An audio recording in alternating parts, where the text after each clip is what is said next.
Wow. Wow. Evan, it's episode 124 of Hyperspace Hype, the first of the new year. I think this is our sixth year. That's Not crazy. sixth No entirely. way. No. We start. I'm saying that in the sense that we started in not 2019, end of 2019. So 2021, 22, 20. So we've Oh gone my on 5 years, God. 5 full My. years into another.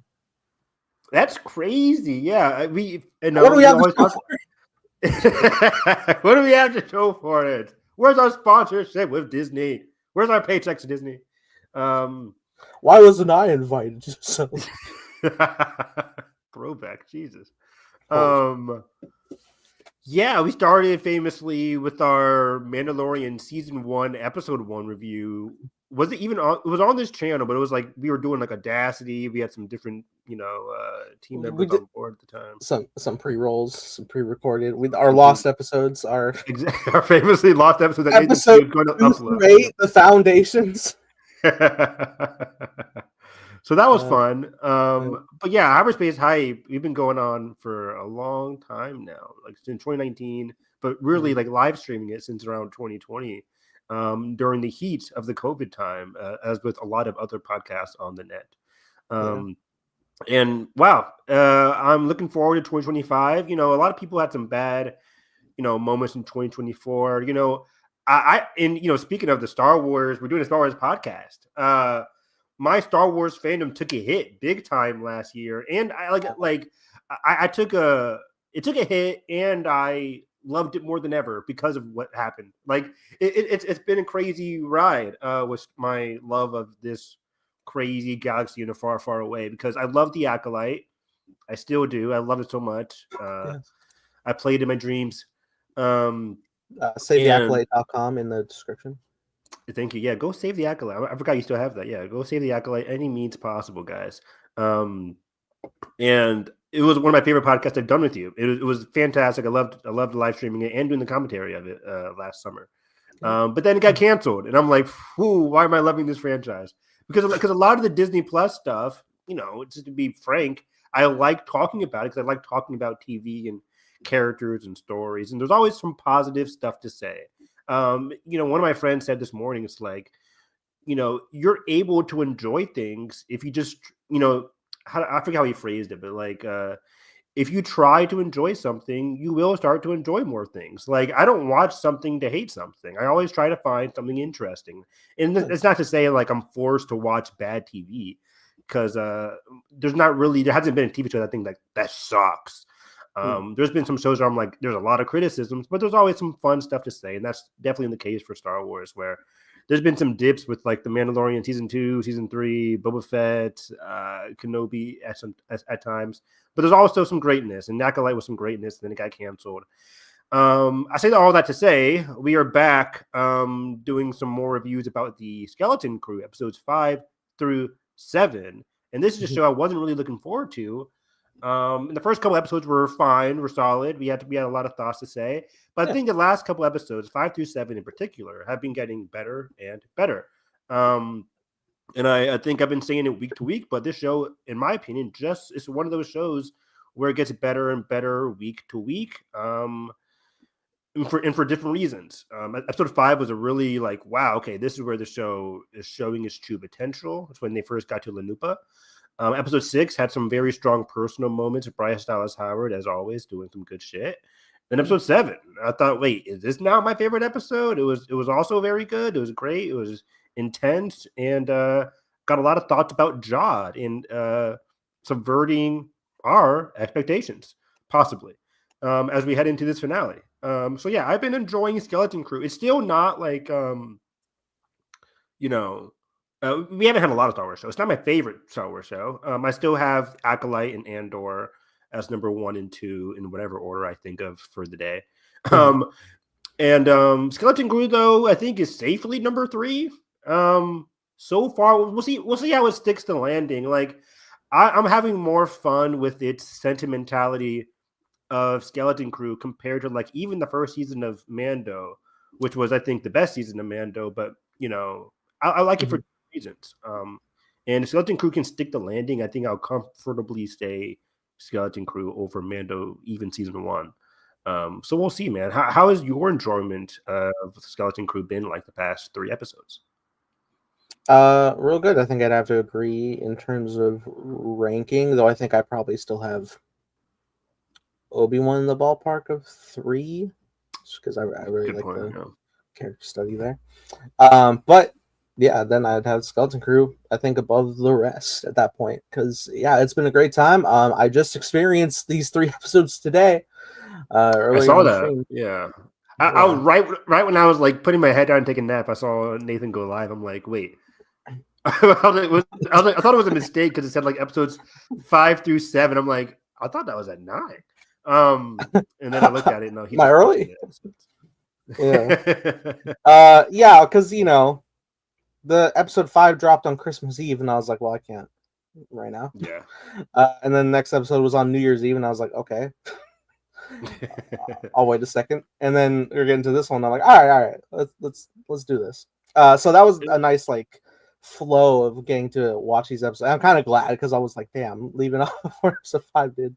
Like, Jesus, you gave me that on Christmas Eve. Right. In a good way. Yeah, it's been a good time. They got me. I didn't see this coming with Jod, dude. Me neither. Very interesting.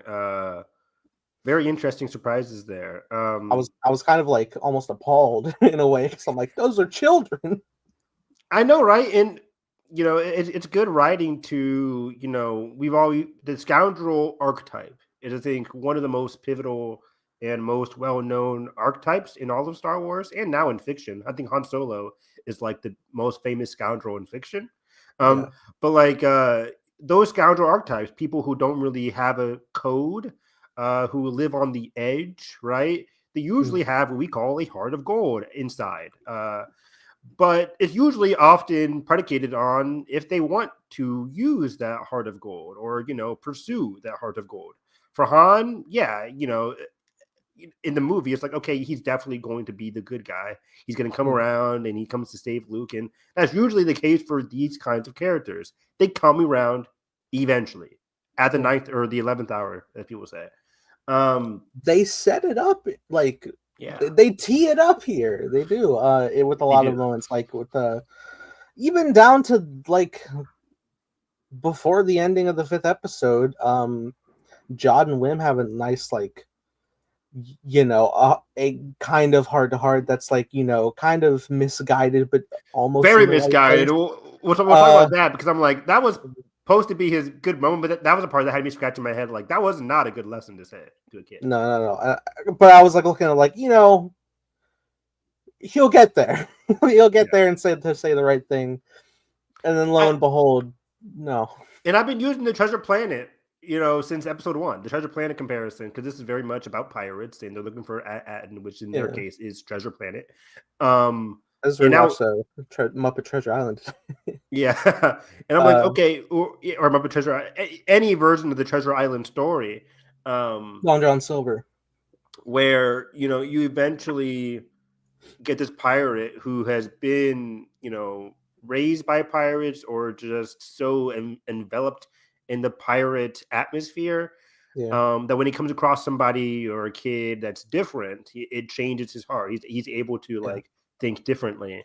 He's still of the pirate set and against like the rules and the ways, but exactly. Long John cares about Jim. Exactly. Genuinely. Jod does not. Jod does not. Very much so does not care about anybody besides his own survival glee. But there are glimpses of that he might want to be loved by like his crew or something. Episode 7, he says like the crew loves me. So we'll talk about all of this. It's very interesting character moments. I'm very much intrigued to see, where they can go in this finale. Hopefully, me. I'm a full on like I love myself some redemption, but I wouldn't be upset if we get just Jod getting defeated or getting tricked. If you were to build him back up, I think if there's a season 2, that's where you would do it. Yeah, is it too late now? I mean, you might just have to commit, just kind of like getting invincible here. It's like you just got to pull the Omni Man. Not that he's going to murder everybody, No, but he's not gonna destroy At-Atten. no, but in the sense of that, like Omni Man's redemption wasn't even a flicker in our minds in season 1 at all. It's not until the first episode of season 2 where it's like, oh, or at least the second episode of season 2 of Invincible, Yeah, where you're like, we're not gonna oh, get the okay, like you might want to do something. yeah, and like not next episode we're not gonna get something with John that's like all I wanted was a family. Like we're not gonna get any of that. I don't think. No, like woe is No, me. I think they might exactly, and they might reveal more about his past. You know, the common, not rumor, the common idea or thought that people are having is that like, oh, survived Order 66, raised by pirates. Like that's kind of like the only thing that people can think of right now. That seems to be the only other. I don't think this guy has a Jedi trained foundation.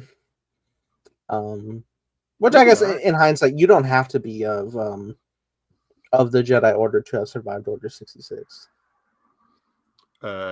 Exactly, because like any big Force sensitive still would have had to hide out, right? So, I thought they were gonna do a fun thing. They didn't, but I thought they were gonna do a fun thing, which is like jumps ahead a little bit. But at the end of episode 5, they cut to black just before you see the saber ignition when he has it, and I thought because we saw Wim ignite, it was blue, but I was like, what if they reveal Jod next episode like turn the saber red, and it was like, oh shit, he's dark side guy.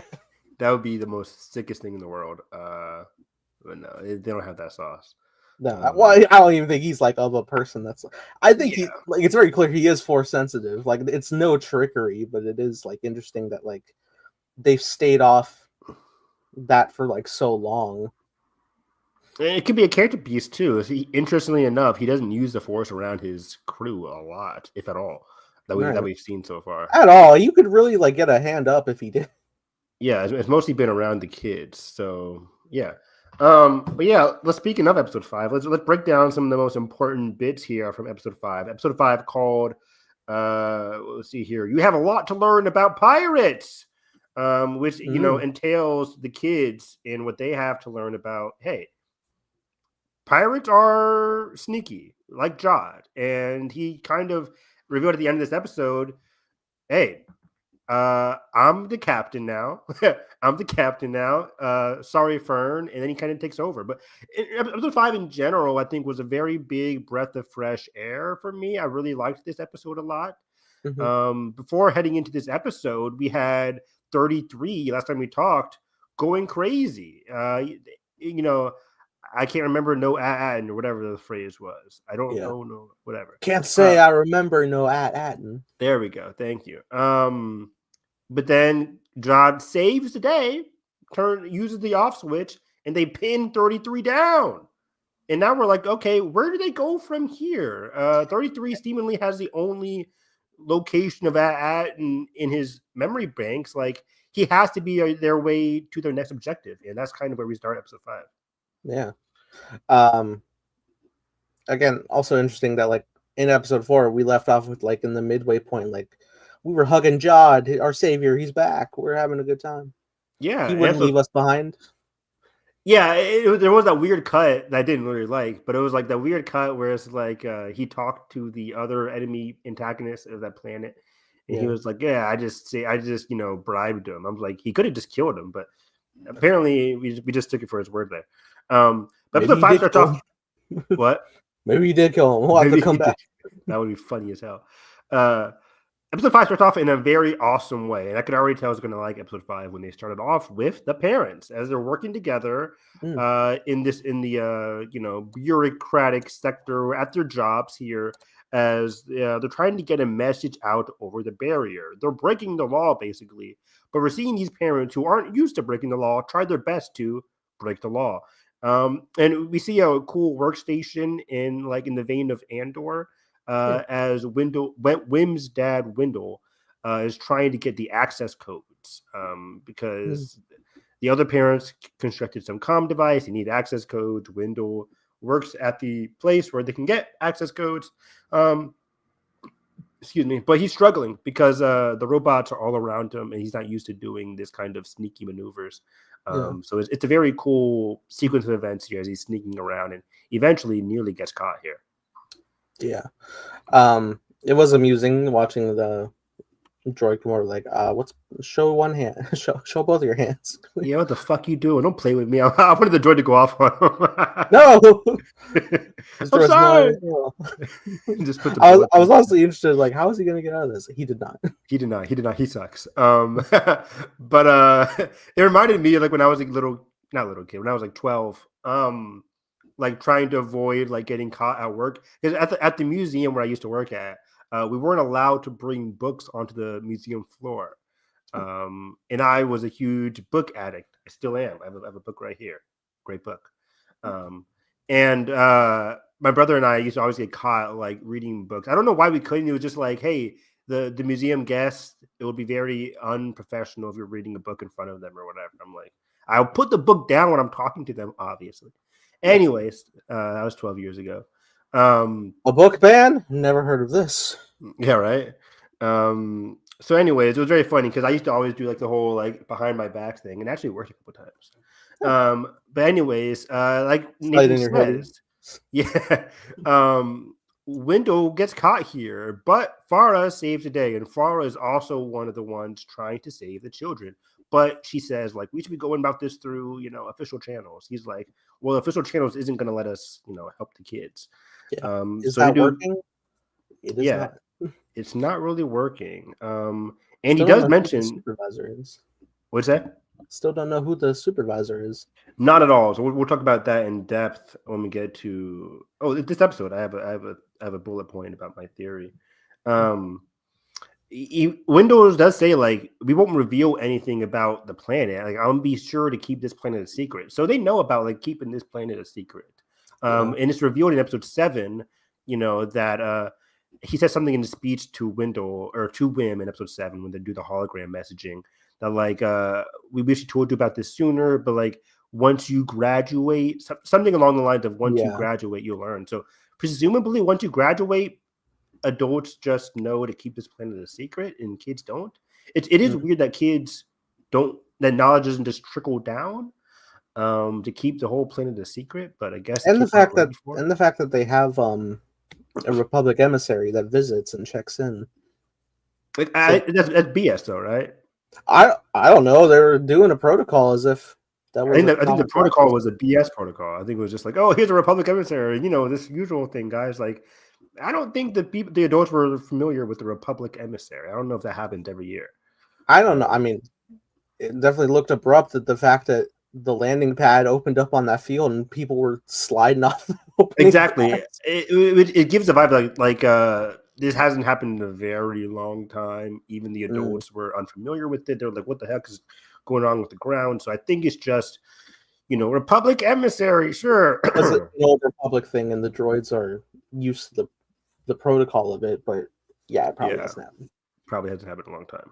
But okay, so that was all we get from the parents. But 33, maybe I was watching. I didn't have time to rewatch the episode. I was just watching Star Wars Explains reviews to refresh my memory here. 33 tells the man's locations in the captain's log of Rennet. Is that his name of the captain? Rennet? Ren something? Rennet's lair. And he says he just simply gets out of the restraints and takes them there. So I think Rennet was the name of the captain, presumably. I don't know if I'm spelling that right. Is it Rennet? Rennet? Whatever. Rennet? I'll just say the captain. 33 tells him the captain was betrayed, died on his way to Aten, and crashed his ship on the planet. Hence the crashed ship on Aten. And then he killed everybody on board. Hence everybody was dead in episode 1. But, Twitter was ablaze. Episode 5, Christmas Eve night. Thinking, did the captain really die when he crash landed on Aten? Or is this part of a blank memory in 33's memory log. Could the captain Is have he the survived? supervisor? And he could be the supervisor. That's what I have right here, Nathan. He could he survived, and it's kind of like Wizard of Oz, right? Where Oz, whatever his name was, The great and powerful. the great and powerful dude, hitched a ride on a hot air balloon, depending on your Wizard of Oz canon. Because the books, the books and the movies and the plays all have different. That's what I've learned after watching Wicked. Is like the books are very different from what the play is about, which is very different from the movies. Anyways, dream for Dorothy, but it is real. Yeah. So Oz goes into the place, Oz technically, and kind of like just takes over, right? Becomes Emerald City, takes over. We all saw Wicked Part 1. And it could be the case with the supervisor, where he wasn't really from Atten, kills the original supervisor, and becomes the new supervisor. It could be an idea. What do you think? Yeah, definitely possible. I know when they went to go view the recording of the captain, it was highly glitched. You could not make out his face.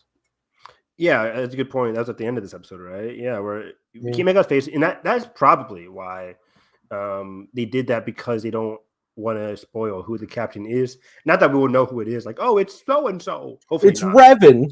Right? Hopefully, it's just a new original character. Or it's like it's the captain. And Hondo. It's Hondo Anaka. God, I would hate that to my bones. You would hate that Hondo would be the captain, or you hate that Hondo would be here at all? That he would be the captain. I don't care if he's here. I think you could have had Hondo in this. That would have been fun. He could have been like in episode 2 and like having a drink at the port that they were at.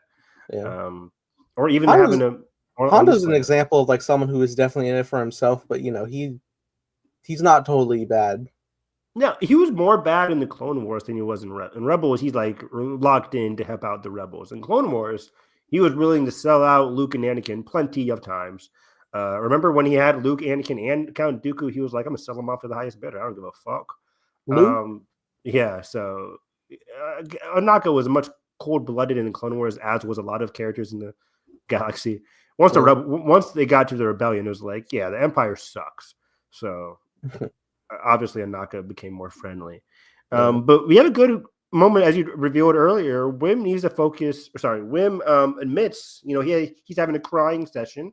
He admits this adventure isn't like what he expected. This isn't what he kind of was expecting for his adventure. And Jod kind of stumbles upon him, wants to leave, but stuck there. He's like, okay, cool.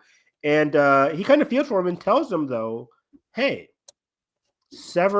cut ties with all your relationships, sever all your relationships, and they can't hurt you. You need to focus on your imagination. Your focus determines your reality, which is a common, Jedi phrase we've heard before. Hence the idea that he could have been,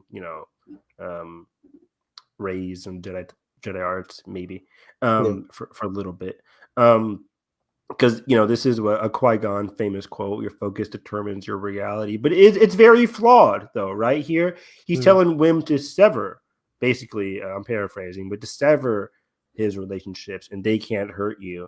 And along the same vein, your imagination, your creativity is a good thing. Just focus on that. Your focus determines your reality. Yeah. And I just think this is a flawed way of thinking. But this is something that has kept.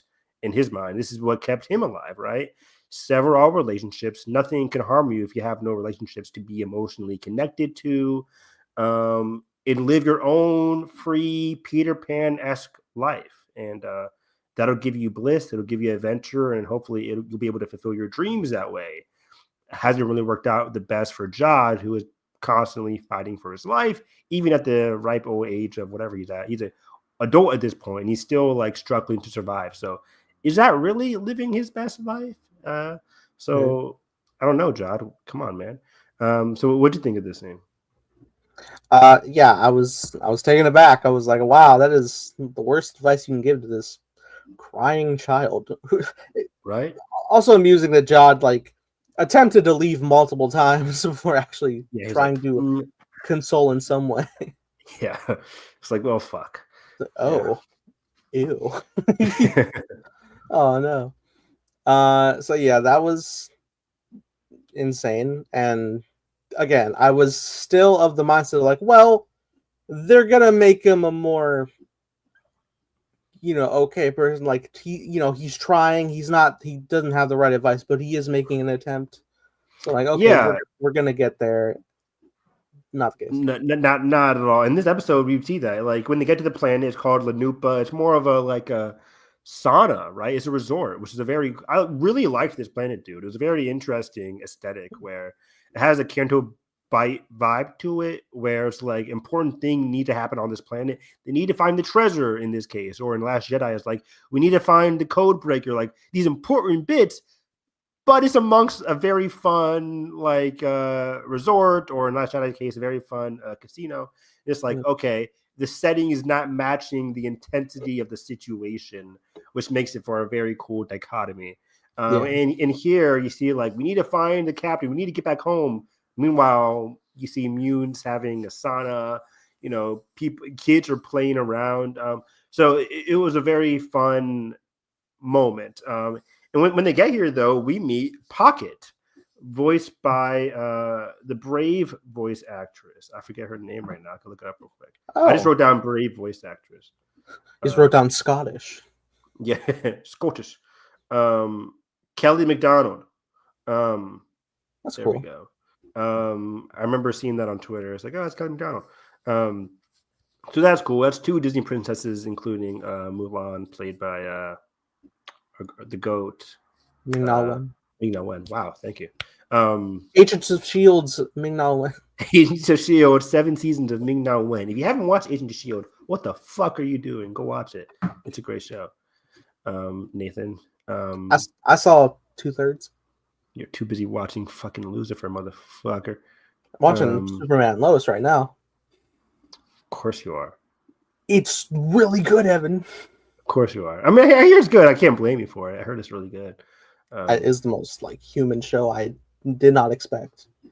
Oh, I was like of all time. You would think majority of the time it'd be like, oh, what's the next big super sci-fi thing connected here and there? But there's a lot of just family drama in it that is really compelling, really well acted. It's hard to get good, compelling family drama on the CW show, so that's good to hear. Yeah, well, this is also a HBO funded. True. Yeah, it was on CW, then it was on Max, and then then it ended. Yeah.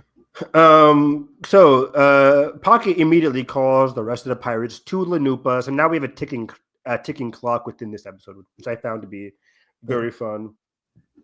And they realize, okay, where's this layer at? It has to be within the mud pit layer. And there's a shot of KB being like, I'm kind of afraid of going down there. And this is our first glimpse of why is KB so hestant? We'll learn more about her situation in episode 6, but I'm glad that in this batch of episodes 5, 6, and 7, we got a lot of great KB moments. Easily my favorite character of the group, along with I like her and Fern the best. Jod snaps at them, which I found to be very funny, where the kids are just, as I mentioned, playing around. They got to their room and they're playing around. He's like, God, stop playing around. We got to find the effing treasure. I understood. I did too. I was like, why are y'all playing around? We have to hurry up here. Yeah. It's pirates here, damn it. People will kill you. I think he understood because he saw her. He's like, oh, shit. She is going to rat on me eventually, so we need to hurry up and find a location. The kids don't know that, and the kids are just like, yeah, we're having fun. It gets really you really do get to be in Jod's shoes a bit when Fern is scolding him at every single moment, and then she's jumping on the bed. What are you doing? Yeah, what do you? Yeah, Captain. Yeah, I keep forgetting that she was captain at this point. He's just hey, he's their willing passenger. But they then split up into groups here. I don't have the groups written down, but they split into groups. I think it was this KB and Wim go down in the. I think it was KB and Fern at 5, then KB and Wim was episode 6. It doesn't matter really. They go to the mud bath. They see some moons having a sauna, which is very fun. Having just seen Darth Plagueis, just like, does Darth Plagueis come here with the other moons and in his species, and do they just relax? This is what he was doing in the Acolyte. But we meet this monster called Cthulhups, who's initially like this big scary beast, but comes to know he's a cool guy. He's a chill monster. He's got a stash. He has a stash, which is very funny. Big eyes, very funny. He tells them, Nathan, he's like the fifth person to say, "Hey, I smell a rat. Don't trust Jod." And they're all like, we'll trust him. Which I figure is just like, yeah, this man's been busy across the galaxy being a scoundrel, but he's our scoundrel. Yeah, he's our yes, exactly. So that was very funny. It's like he's like, again, we saw what was her name? Kim, the owl lady from the library. She tells them like not the library, but she tells the observatory. I know your avatar, Brian. Thank you. She tells them, don't trust Jod. Then they meet this person, don't trust Jod, and then other instances like, should we be trusting Jod? It's like a lot of like red flags since they first met, but he's been helping them because they have the same goal. So there we go. I love that there was a lot of traps on the way to this layer. There was like a repulsor lift that like would send them into some spikes if they stepped on it. Very Bad Batch coded, where there was tons of traps like every episode whenever they had to go down somewhere. Reminded me why I missed Bad Batch so much. Great show. Yeah. They reach the end of the layer. They must sacrifice something to get in, Nathan. And the kids are like, I don't want to sacrifice my life. What the hell? And John's like, whoa. Pirates don't sacrifice their life. They value their life. What they most value, though, money. Above treasure. Treasure. So he's like, Wim, pull out some credits. He put some credits on there. The door opens, or the area opens, and we finally they've been very good at like taking like 2 seconds too long to reveal if anything worked. Really sow the doubt. And I'm like, it's funny as hell if they wasted that credit for nothing. Yeah, the credits just stay there and just gets taken. Just like, yeah, that's it. The layer just ate your credits. When they get there, we finally see the layer, and it's full of actual treasure. Yeah, don't touch it. The blooms, don't trap them. Concerning joke when you revisit. But Gary was like, "Hey, yo."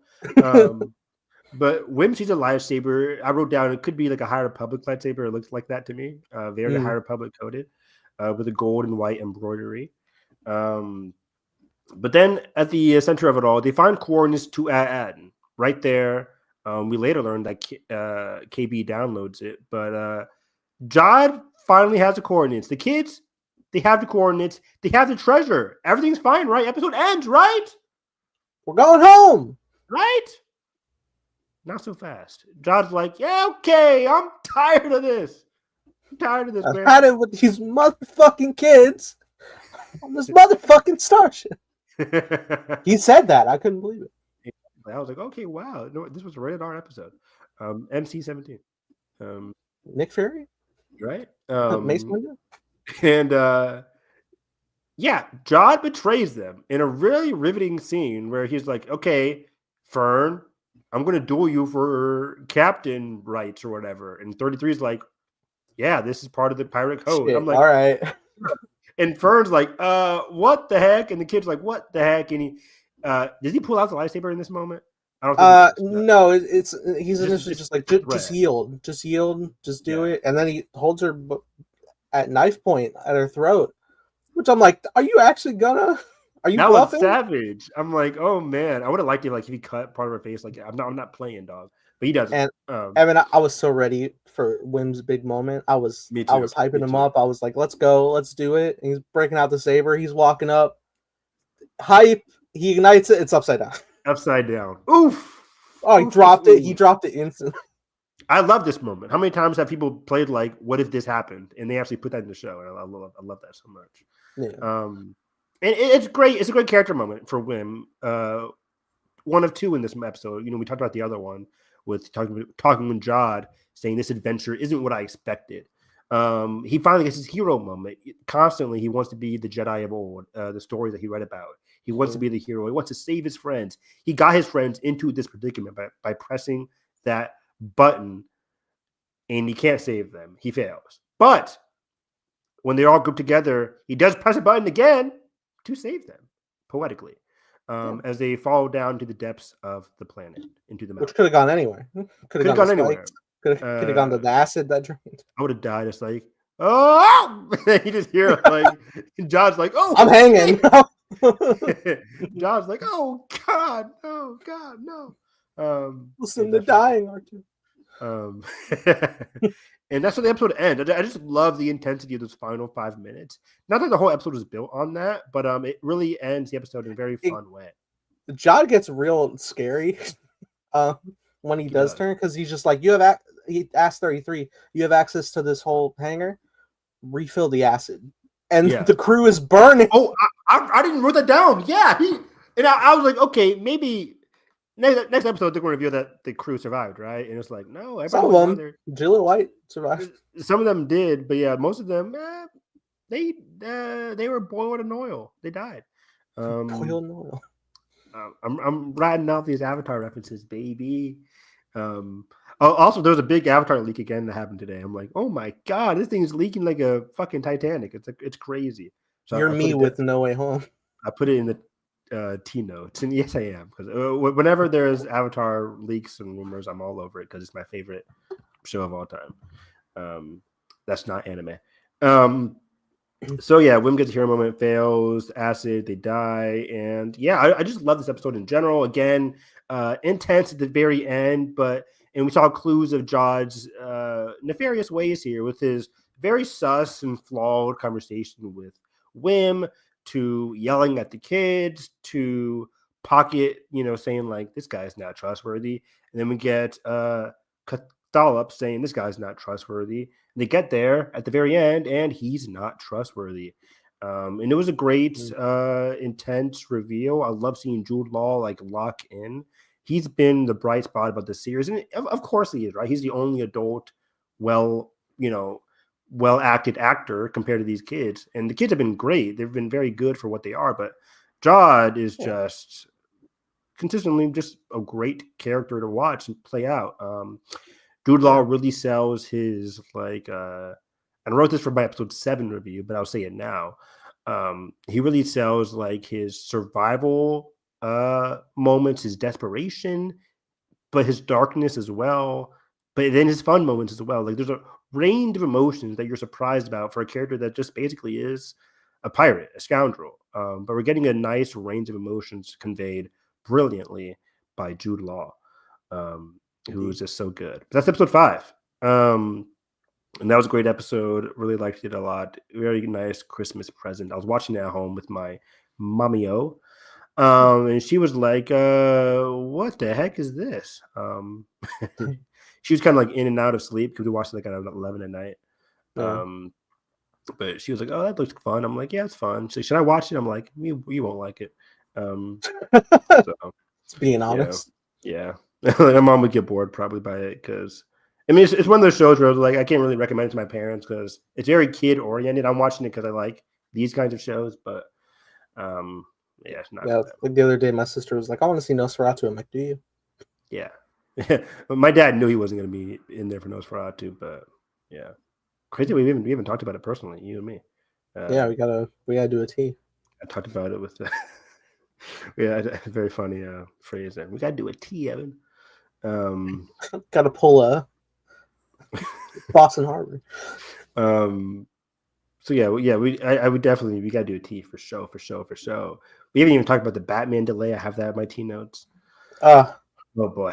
I really was in and out of sleep the other day when I was like, James, please, James, just do it. Yeah. I thought James said it. I thought you were just playing around like with what like James tell Matt to do this. But I'm like, oh, he actually meant, yeah. It's funny. When he tweeted that, I also woke up around that time. It was like 2 p.m. I just when I woke up because I went to bed around 7. I was going to sleep actually. Oh shit! What the fuck? Not for the first time. I've had like the worst sleep schedule that I've just refrained. But now I'm like waking up too early, and I'm like, fuck. But okay, episode 6, a shorter episode, short and sweet. I like to say, it's called Zero Friends Again, but directed by Bryce Dallas Howard. What? It's my album title. Zero Friends Again. I'm sure you had lots of friends back in your school days, Nathan. Even now. Where are they now? Where are they? Who are you people? You abandoned me. Speaking of some MCU quotes, I was watching Pop Culture Jeopardy, and one of the questions was like, what 6-word phrase does Thor say? What phrase does Black Widow say to Hulk to wake him up in Age of Ultron? I got it. I answered it correctly. I watched it. I was like, what the fuck? How? Like, I know this. Like, but I'm like, how the hell does an average Joe know this? But I think the person got it. Yeah, they're not average. They're not average. It's pop culture. Some of those pop culture teams, I'm like, you're an ass. But because some of them just like, I think they're like best friends. I'm like, probably shouldn't have invited so and so. We should do a Pop Culture Jeopardy stream. That would be fun because they've been doing like the I'm so behind though. Play questions where it's a 3-part answer. I hate those. I don't like that. I don't know if I'm probably the minority of that, but I like it. But it is like weird that it's like multi-points that others can like steal a sample of. It's weird. I think when I was watching it, because I'm a huge game show person, I'm like, I think the point of the game show is like, we're gonna have this Pop Culture Jeopardy. How do we do something different and unique to make it different from regular Jeopardy?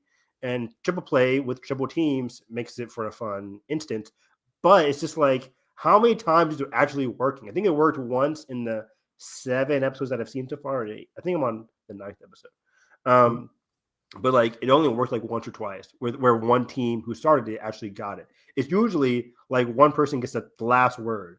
And it reminds me of like Family Feud, where it's like you get all the boxes correct, and the last person gets like the one word. It's like, oh, we win the money. It's like, yeah, that's weird. But I think this one's different because like if you answer it, you do get that point in this, and you get that money value. But then it's really you have a chance to get 3. Yeah. But if you only get 1, you still get 1.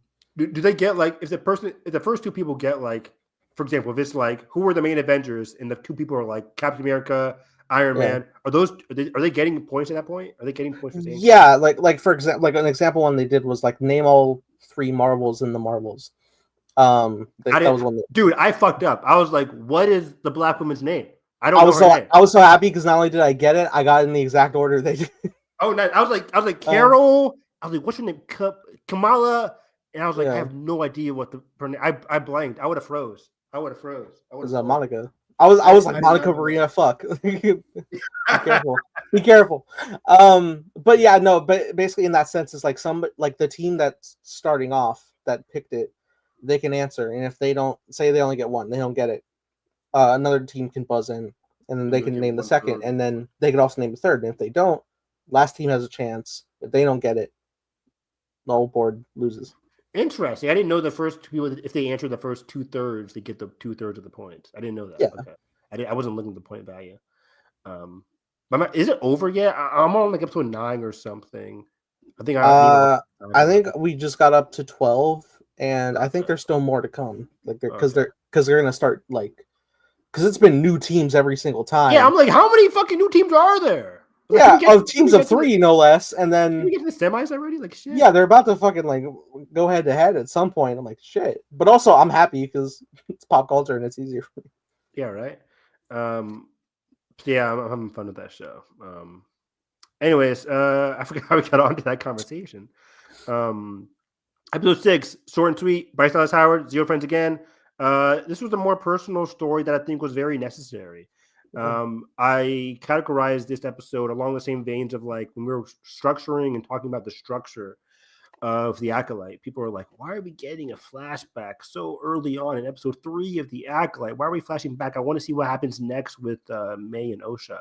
And I'm like, I like that we're getting episode 3 as a flashback to understand May and Osha's emotional reasoning for what they're doing for the rest of the season. And when you watch episode 4 and 5, you realize like, okay, now I get where May is coming from in terms of the betrayal that she feels, and for Osha, where she's coming from in terms of the Jedi saving her. I can talk about that forever. But in this case, I like that we're getting the emotional stuff towards the end of the season, episode 6 out of 9 here. 6 out of 8. Yeah. How many episodes? We just watched episode 7, and there's Yeah. 8 next week. So there's 8 episodes. So yeah, I like that we're getting these emotional developments, because when they first were together, we didn't get much emotional development because they were just kids experiencing this adventure for the first time. They were going on this mysterious, risky and nefarious adventure. They didn't really know each other. They didn't really they were kind of just going at each other with blows, telling jokes at each other. This time they're finally cracking down the intricacies of the relationships that we've been able to see, and finally getting to know and getting the end of the character development, which I think is very smart here. I think this is the last major personal story segment for a lot of these characters. I think was cool as we get into the final 2 episodes built on high stakes reunions, answers. And I like that we're getting this emotional development here as we leave off to the rest of the mission. So I really like this overall. And as an overall statement, and I don't want to sound like this is going to come off across as me hating, and I'm not. Let me just preface that. People praise Bryce Dallas Howard a lot. And I think she did a great job directing, especially the KB and Wim scene. I think the heart of this episode is that KB and Wim scene. Yeah. She has a great job getting a nice emotional development from her actors, and that's what a director does. And I think that's where she succeeds. But a lot of people were saying Bryce Dallas Howard needs her own movie based off of what happens in this episode. She didn't write the episode. None of the episodes that she has done has never been her writing. Every time she directs. I'm just we just need to remember that. I want her to do her own movie. Obviously, I think first of all, we need some more women directors in our Star Wars movies in general, especially with we don't know what's happening with the Rey movie, and there's a very high chance they could just fire Sharmeen Obaid-Chinoy from the Rey movie, and I'll be very pissed if that happens. Yeah. Or if they just cancel the Rey movie altogether, which might be happening. We don't know. So it's I want more women-centric stories. I want more women writers and directors, but Bryce hasn't written her own movie, and I'm very curious if she was to do a Star Wars movie, would she be the one writing it, or would she have somebody else write it? Because in the Mandoverse, it's always been Filoni writing it, or Dave, one of the two. And then in this case, I forget who the writer of the episode was, but I don't think it was Bryce. So I think it was. Did Watts write this? He's a showrunner, but I don't know if he wrote this episode. It might be. He may be credited for story by. Story by, yeah. So we'll have to wait and see. I know there was a writer's room and a director's room, basically, for this series. So I'm not hating. I'm just saying, as much as people love the Wim scenes, she didn't create that. She didn't create the lines and stuff like that. But back on the ultra positive of this all, and this is where the directors really can lock in. And I make this comparison all the time, but Rian Johnson doing Ozymandias, he didn't write the story of that episode. He had no say in I want Walt to do X, Y, and Z. I want him to run out on the street, and he didn't do that. But he was able to lock in on Walt's emotional expressions, and if the scene was hey, Walt's going to go on the street, Ryan could have just done a wide shot and just pan from far away, but he locks in on Walt's emotional expression. The camera zoomed in on his face as he's calling Skylar. And it's that's what a director does. It's how close should we zoom in here? What angle should we shoot this? And where can we get the most emotional, compelling scene here? And I think that's exactly what Bryce does so well in all her episodes that she's done in the Star Wars universe so far. I think this is one of her best. From a directorial standpoint, I think visually this episode just looked very good. Visually, the whole show just has a very nice visual touch to it. But I like the visual language that she was conveying here in this moment, as all these characters are, getting to the heart of their relationships. I say all that to say. Episode 6 starts off. Let's do the Jod stuff first because Jod doesn't have much to do in this episode. But he exits the lair and hilariously, immediately is face to face with Pocket and the other surviving pirates, who quickly took over the resort.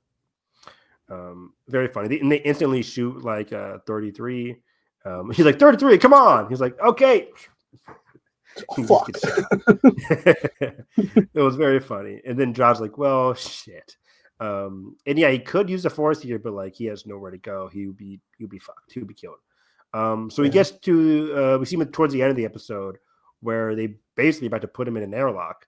But he has like this rousing speech about eternal treasure, about like if you guys kill me, you will never know the location of Atten. You will never have this eternal treasure. We've been looking for meaning in our jobs, and we're gonna keep going from point A to point B with just little bits of gold. I can fill you guys for the rest of your lifetimes, basically. And that kind of convinces them for now to keep him alive as we head off towards episode 7. But yeah, so Jod, I think Jude Law does a great job in the whole speech, really conveying like his desperation while also trying to be very rousing at the same time. It was a very good scene for Jude Law. Absolutely. Though it is funny, like the amount of times of like they're gonna believe him again. Yeah, right. It's like, okay, we'll just keep him alive. Like, granted, I'll be hesitant to kill him too because I'm like, if there's a chance he knows where Atten is, I need to see it. And they're like, if you lie to us again, we'll just kill you, which they nearly do in episode 7. And at the same time, I'm also like, Brutus is too emotionally charged or something. He's very hostile. Very hostile and aggressive. I'm like, which is the case for a lot of pirates, but I'm like, shouldn't pirates also be like, we should listen to people? Because like, more level-headed. A bit more level-headed, exactly. Not level-headed, exactly. Speaking of level-headed, we get some arguments as the kids escape down the base of, let's see here, it's called Skull Ridge Mountain.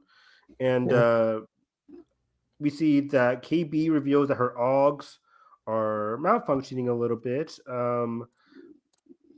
Meanwhile, Fern, so while she's explaining, Fern is saying we need to climb up the mountain, which causes some issues here. Let's break this down. KB is explaining how her augs help her to move. There was a past accident that left her, and then this is me paraphrasing. There's a past accident that left her paralyzed. She didn't say the words paralyzed or whatever, but we can just see that like her augs breaking down, she can't move. So presumably there was a past accident that she can't move. And this is interesting because from my point of view, I didn't really know it was kind of like that detrimental to her health. We knew early on, we made a note of it. Hey, her parents were like, we need to see KB because she can't survive that long without us, or something along those lines. Like she needs medical help. And we finally learned the case here. It's like those augs don't just help her when she's feeling scared or dangerous or lonely. Those augs help her to move in general. She is paralyzed because something happened in her past. And I found this to be very fascinating. And it runs into contrast with Fern, who says we have to climb up the mountain. Wim disagrees and says we need to follow the trash crabs. And this is where they split up, where Neil and Fern go over there to climb, while Wim and KB go try to follow the trash bags. And I like the split here. What do you think of this whole argument? It made sense. I think it was very interesting. I like that KB had a bigger like issue at hand that we come to find out later, but the more like quiet of the whole group, having that emotional moment. It's always fun to see. Exactly. And it was kind of awkward and quietly emotionally intense here when Fern walks over to her like, okay, so you're coming with me, right, KB? And KB is like, why? And she's like, why are you talking back? No, she didn't say that. She was like, did I stutter? You're right. Just go full Mean Girls on each other. Stutter like the robot. I like this a lot because she wasn't used to, I guess, not familiar with KB saying no. And she was just surprised by that. Then she's like, okay, fine. Like she has to puff up her chest basically, and says, okay. And this is interesting because she is kind of the leader of this group. Mm-hmm. And we've seen instances now where in episode 4, she goes next to the window when they reach the observation tower, and she tells Wim, like, I made a bad move there. I could have got you guys killed. And Wim's like backs her up, says like, no, like we followed you, we did what we wanted to do.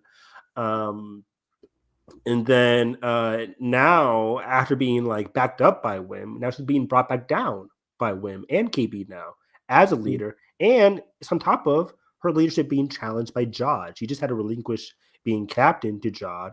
Now she's with her friend. They escaped together with their lives, and she's brought back down again as a leader. So I think she was struggling with that as well, and that's why she gets even more angry as they climb up there. It's very interesting. One of my favorite anime books, I just finished reading this novel over break. I got a lot of reading done over break, guys. I'm very proud of myself. Very, very proud of myself. I'm like 100 pages into this book. I just finished another book. It was like 300 pages or 400 pages.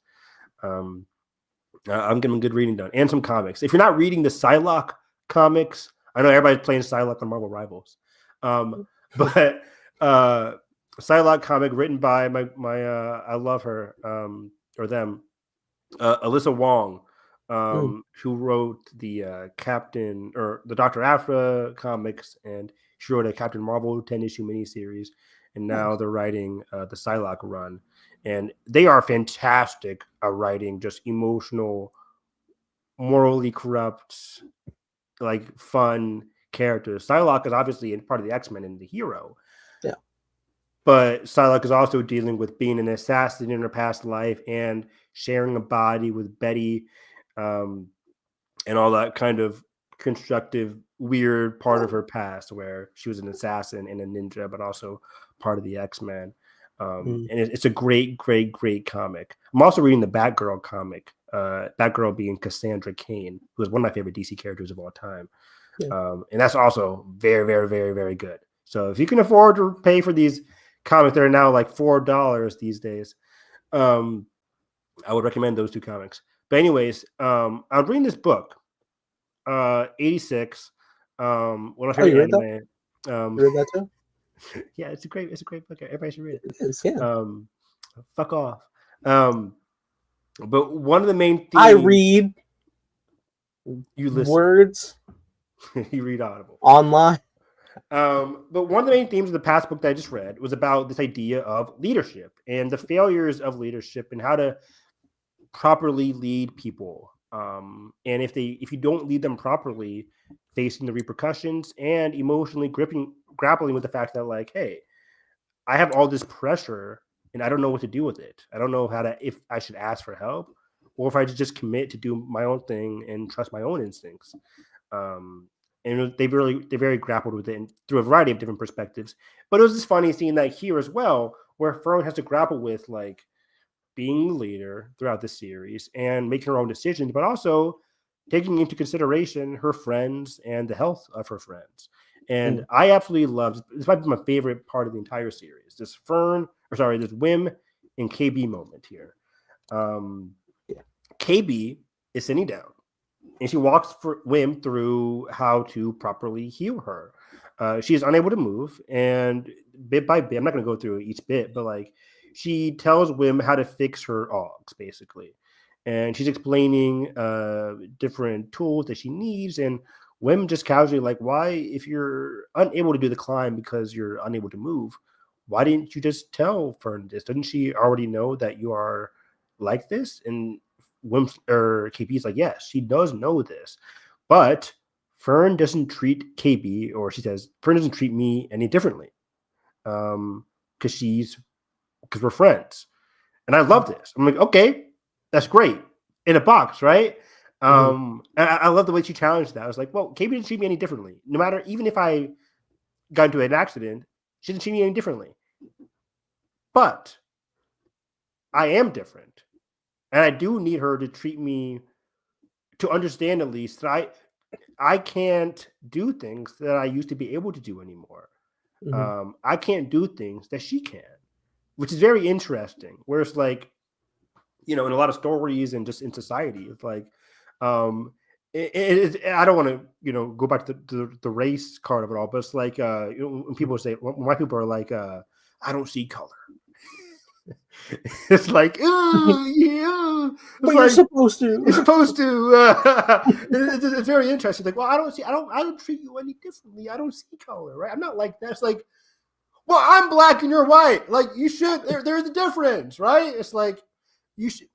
I get what you're saying, but you should also understand that we live in a different society. There are different societal norms, and racial expectations that you should understand, and that goes into why Fern is racist. No, I'm kidding. That goes into why Fern should She is of a higher class on the planet. exactly right. Is that why she never Woke? So no, but it goes into why Fern, it's very good that she doesn't treat KB differently, but it's also, Fern, you have to understand that KB can't do things that you can, because she is handicapped. So it's very interesting. I just love that dichotomy in a kids show like this, in Star Wars show, where the beauty of Star Wars is it's a science fiction, fantasy, mythological series that's able to, because it's mythological, the beauty of myths, right, is giving off human lessons. That's why people love Odysseus, if they are familiar with Odysseus. They love those ancient heroic tales of like Odysseus and King Arthur, stuff like that. They give off human lessons, right? Don't get too close to the sun. It's a very human lesson about like your own goals and expectations. I watched Eternals. Get your comic ass out of here. No. So it's just a beautiful, beautiful moment, conveyed brilliantly through the visual language here, as like it's sunset and it's a very quiet moment. The score was very eloquent here. I just really loved this scene.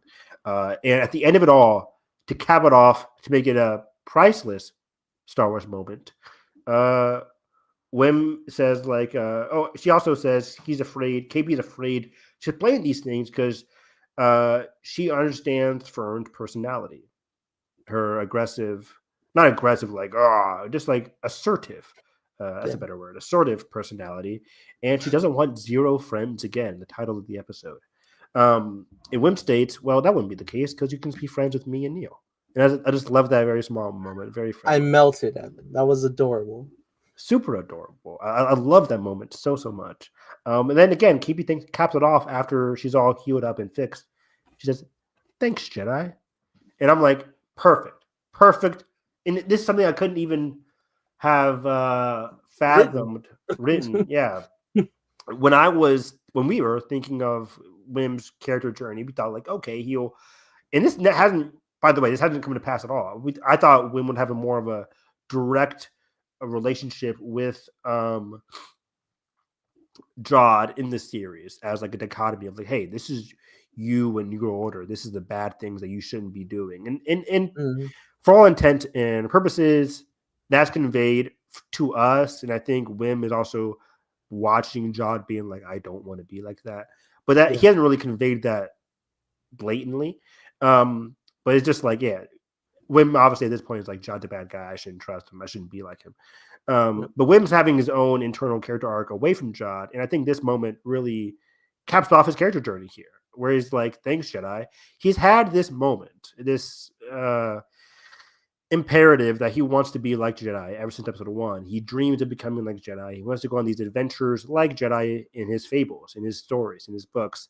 And he thinks being a hero is connected to these adventures.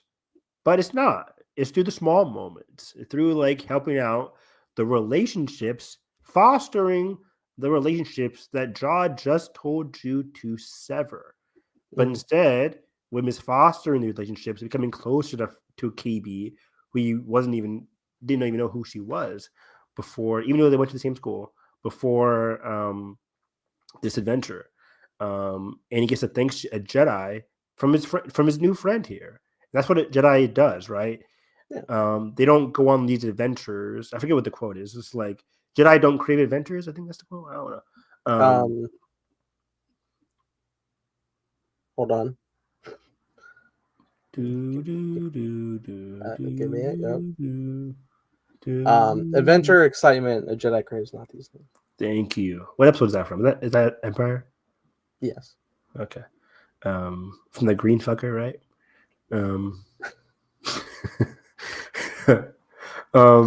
Yaddle. Exactly. Yaddle trains Luke. What if? But yeah, so it was just a great moment where it was a quiet, calm moment that he learns to follow, or that he learned from KB of all people, not from his crazy adventure that they went on. So I really liked that. It was just a beautiful, beautiful, beautiful character moment for both of them.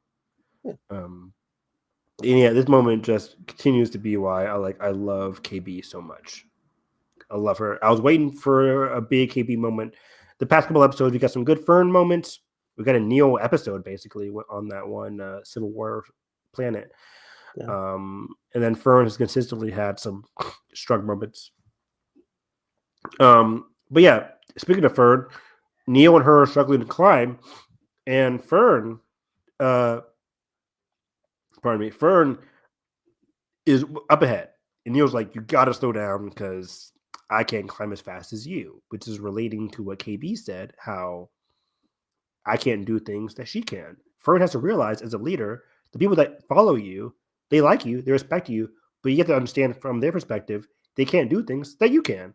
And what does Fern do?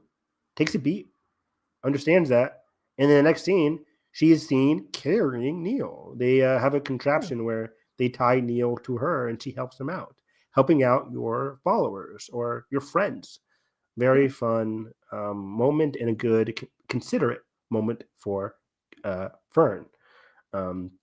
So Neo already had his good, solid character development. Fern gets a solid character development. And this isn't major, like, major character moments as like we'll get in other shows like Acolyte or Andor. But for a show like this, it's very pivotal. It was worthwhile. And it cements the emotional growth that these characters have gone on thus far, especially with these new relationships, Neo and Fern and KB and Wim. So I very much liked this. I liked it all. And what I liked even more was, so Wim's like, we're going to follow this trash crabs. I love these trash crabs, by the way. Yeah. And usually when they follow the animals, follow nature, it turns out well, turns out right. Not in this case. As Wim comes over to the trash crabs, and what do they do, guys? They want to eat KB and Wim. Yeah. That's about it. Wim says as much. Why is everybody I trust turn out to be bad? Exactly. And it was a very awkward moment, and they're kind of effed. We cut back to Fern and Neo. They managed to jump onto the ship that's getting sent away towards the trash place. They guide their way down, and the whole rest of the episode is pretty action oriented here. Didn't take too much notes here. As they get on top of the ship crash lands onto the crabs. They hug. They reunite with Neo and Fern. Sorry, Neo and Fern reunite with KB and Wim. They see their ship in the distance, but also in the distance, they see a bigger trash monster who is just, I don't even know what it was. It was like this big trash organic creature that was like absorbing trash, right? I don't think it was organic. It was all metallic, but it is it's like a trash compactor. It's like a. It's Rumpke. Okay, so it's like a pyro demolition words. Fire. Yeah. Yeah, it's like it's crawling towards, and it has like grind up chains. It's the ending of Toy Story 3 moving. Yeah. Brilliant ending. And that's when they stood hand in hand, right? And they just yeah. Did you see the prank someone did where someone made an edit of the movie where they started the credits as like they closed their eyes? Oh holding wow. their hands like they're like, oh shit, here it comes. And before like the claw saves them, it just cut the credits. And they convinced their family member that's how it ended for like at least a day. That's crazy.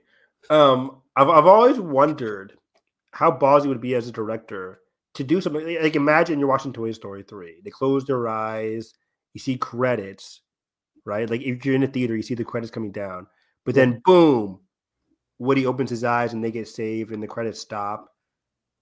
Could that ever happen in a theater in a movie experience? Could that ever happen where you think you watch the end, you're like, oh my god, but then the character gets saved and the credits revert back to the picture playing? I Could that think ever? so.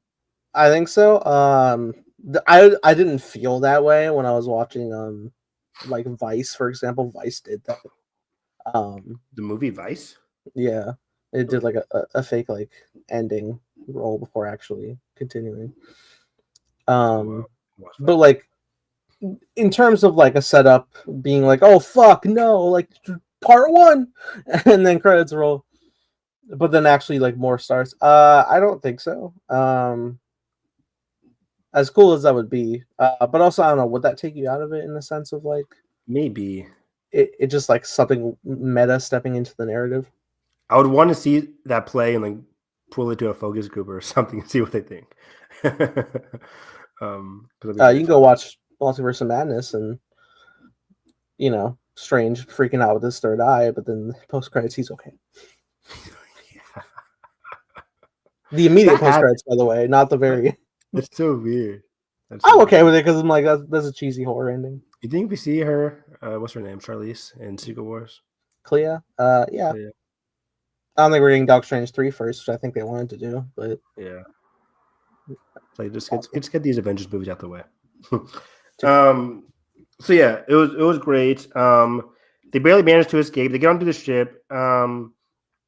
And this thing is chomping down on them. I think this was a riveting action sequence where it's just chomping down the ship. I'm like, how are they going to escape this? Like half the ship at that point was like getting eaten. But beautifully, they go to their different sections of the ship. Wim goes, I think, to shoot it off. Fern stays like on the controls. KB is using her AUGs, things she can do to help Yeah. out with the engines. And then Neo helps out on like the navigation or something along those lines. I don't know. But they're all doing what they can do. I think it was very important in terms of like what was spoken of earlier. Mm-hmm. It's like, hey, no arguments. We're going to split up. We're going to trust each other, which they haven't up to this point. Especially this at the beginning of this episode, they didn't trust each other. But now they Yeah. hug, they're united, they're trusting each other, they're all doing their thing. And now we come back to Fern, who was challenged with her leadership when KB refused her. She learned to help out Neil, but now they're facing imminent death. And they face the button that all her friends are telling her, even women, like, hey, don't press the button. I messed up when I pressed another button and we got sent on this big adventure. It's like, don't press the button, Fern. But what does she do? She trusts her own instincts. And this is very interesting because, like, you could use this as a character moment to say, like, she's not listening to her friends. She should listen to her friend. That's the message, right? Listen to her friends. But also, I think she should trust her own Mm-hmm. instincts as well. It's not saying only trust your friend, trust your own instincts and to the benefit Yeah. of your friends. And it worked out. The ship, the button, revealed in a very, very, very cool sequence that, hey, the Onyx Cinder was hiding that was the outer layer of the ship. And within it is a new Onyx Cinder. It's a new, sleek ship. And they managed to escape that way. I found that to be very, very, very awesome. Very cool. And I guess it represents, and I wrote down my notes here, it could represent like the new dynamics of the team. A new ship is a physical manifestation of where this new dynamic with the kids are now. A fresh start. A fresh start, exactly. Hakuna Purity. Matata. Purity. Cleanse. Baby. Cleanse. Okay, Nathan spitting. Anything else? Any more synonyms? Rebirth. We said what? Rebirth? Yeah. Exactly. Newfound lease on life as they race Resurrection. at Matrix Resurrection. And yeah, episode 6 ends there. Zero Friends again. Very short episode, but a worthwhile Purity. episode. Outside. Purity. And anything else? Okay, we made it to episode 7 A here. new era. The New Republic. Yeah. So We made it. okay, here we made it to the end of the episode here, episode 7, end of the series here, episode 7. We're going to be in so much trouble. Name of the episode 7, premiered just this week, and I love this episode. I was like, this now my other favorite episode. I was like, I can't tell, but Jod went even more nefarious, and the parents, we got some screen time here, and that's kind of where we start off here with the parents at night fixing up their communication device. They now have the access codes, we assume. And I really love this whole relay race sequence as the robots, very ET-esque, right? As you know, ET fan over here. Oh yes, I'm a big fan of how ET got stunned. Yeah, it was great. Ouch. No, but yeah, this is good. You know, running through the dark forest. It threw me off in a comedic way at first because Neil's mom was like, "I'm gonna run with it," and then she instantly got stunned and passed out, and another mom was like, "She'll be fine," and just started booking it. But then one by one, they all drop. It was like, "Oh shit!" It was great because like when you got stunned, you just hold it, and then like it didn't just like plop on the ground. You would just hold it. That person would be like, I'm gonna grab it. I'm gonna grab it. It was kind of like, you know, with Infinity War. It was like, okay, I got it. Like It was very, very, very cool.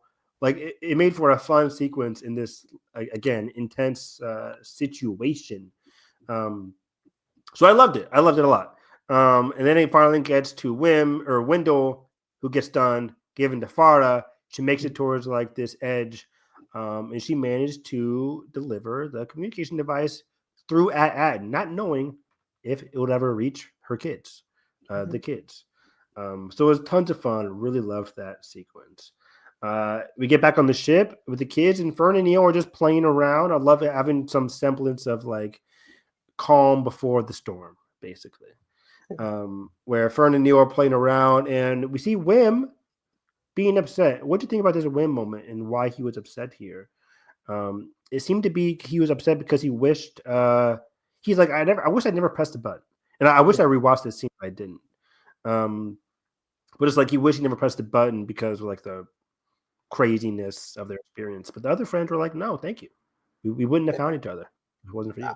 I do like this a lot because it does full circle with everybody realizing like, yes, was this a stupid move? Absolutely. However, it not only brought us all together, but like it you know, shifted our perspectives for our own personal friendships too. Like if we had never crossed paths and met and gone through this journey, we wouldn't be the better people we are today. Yeah, exactly. Isn't that what you want from a journey? Right? Be better than the way Odyssey. you were yesterday.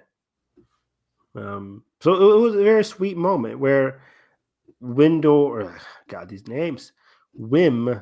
is experiencing like initially I was like, oh, is he upset that his adventure is ending? His summer vacation has come to an end. Yeah. For all you Kingdom Hearts fans. He's like, I still have to take assessment. Fuck. Yeah, he's like, well, fuck. I had to take assessment. Like I have to go back to like this normalcy.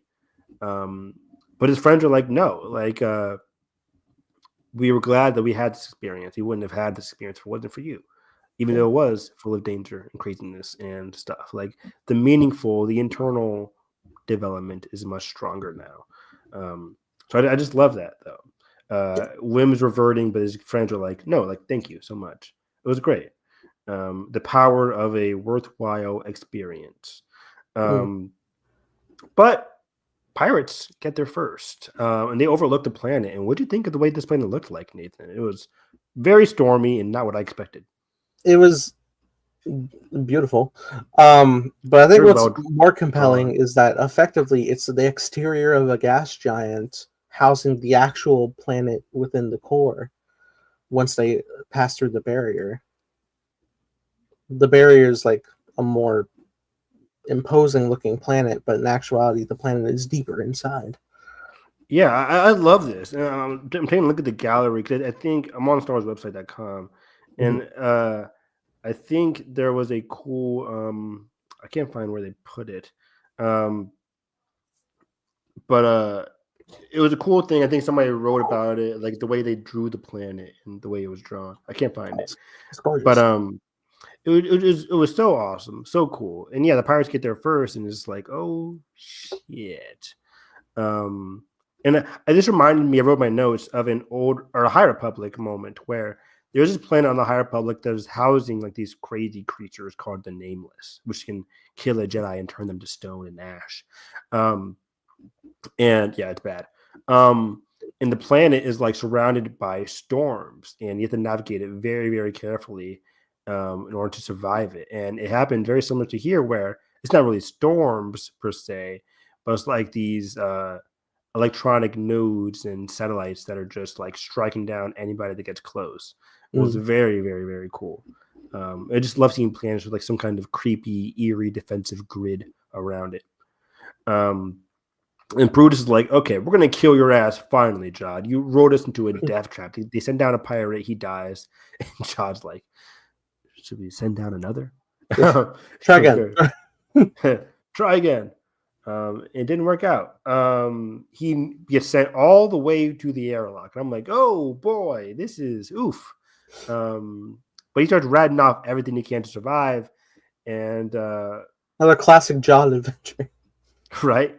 What does he say to survive? Is this where he brings up the kids, or somebody else I think brought up something, and then he was like, I got it. Oh yeah.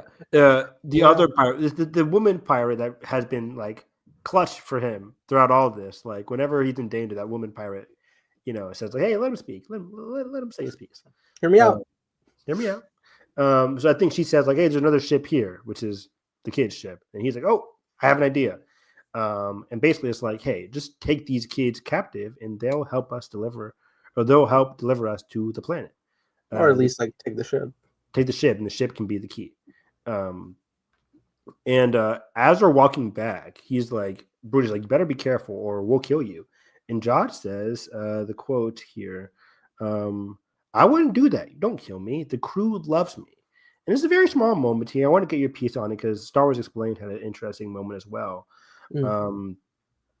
Is this Jod? Does Jod at any point in the series, does he want to be cared for by his crew? He says the crew loves me. Don't do this. The crew loves me. We don't know this to be true. We know when he kills Brutus, the crew doesn't kill him. But is that because the crew is even closer to the treasure? They didn't like Brutus, or is it because they like Jod? And does Jod want his crew to like him? Is this a semblance of him actually wanting, without actually saying it, wanting companionship? He wants his crew to love him so he doesn't have to be alone. What do you think? I know that I don't know. But I think it's more so it might be fueled by the arrogance of Jod. That could definitely be it. Yeah. I think so. Probably just like I couldn't fail. I've been through so much. I have been at the death's door literally multiple times, and I always make it out. Like I got this. I think he especially has done this enough where he sees what his influence he has with the crew and how this can roll, that he has a bit of confidence. And I think that's exhumed by the very end of the episode when he is walking all the way through on his own through the catacombs of the planet at Aten. It's just like, yeah, this is I have so many different levels here of security and defense. Like I have garnered enough power that I can just waltz in here and I will be able to walk out too. Yeah, and he had mentioned at the end, like he says, "Hey, can I get my crew down here?" And they're like, "No communication." So he tries, but then he's just like, he becomes enveloped in the glory. Yeah, which I'm sure will also be his undoing, because he's also very cocky. He was like, "Yeah, okay, contact your supervisor, whatever. Give me some refreshments while you're at it." Like he's not as locked in as he should be. I don't think. Like he's too full of himself. He thinks he's already like home run, but you're not even on third base yet, my guy. Whew, Nathan with the bar. Sports. That's why I pay Nathan the big bucks. When last time you been to a baseball game? Been to? I have not. I love the Sandlot. Nice. You I ever haven't see that? gone. Yeah, I Okay. haven't gone. I think 2 years to the Cincinnati Reds. Um, but it's always a fun time. I like getting like the lemonade ices. Um, Played baseball on the Wii. yes, I was the best at that. I love the baseball on the Wii. Wii Sports. I was watching a podcast on Kind of Funny Games, Hmm. and they were going over Rolling Stone's top 50 games of all time. Um, 5 was Last of Us, by the way. Um, Right on. and Wii Sports was like number 23, I think. And I was like, fair. I think Wii Sports is arguably like the biggest console seller of all time, next to like Mario 64 for the Nintendo 64. But like Wii Sports, like everybody's household had a Wii Sports. It's one of the most pivotal games Yeah. of all time. Like, Well, that's interesting because I was watching this whole video about Wii Facts, and originally they weren't gonna bundle the Wii Sports with it, and clearly it's a good idea that they did. And also, oh I yeah, think there were 2 sports less when they were initially gonna roll it out, but they were like, "No, we need to add a couple more," which I think were baseball and boxing. yeah. Baseball was the one I most played. I didn't play a lot of boxing, but that was fun too. Um, well, baseball, boxing. What was it? Baseball, boxing, Bowling, bowling was one. tennis, Oh, I forgot golf. tennis was lit. Tennis was lit. Did they have Wii volleyball? They should have had that. That'd be fun. And I played a lot of volleyball during the Mario and Sonic Olympic Games. Volleyball. Maybe I don't know if you ever did you ever play Wii Sports Resort? I never played that one. No, no.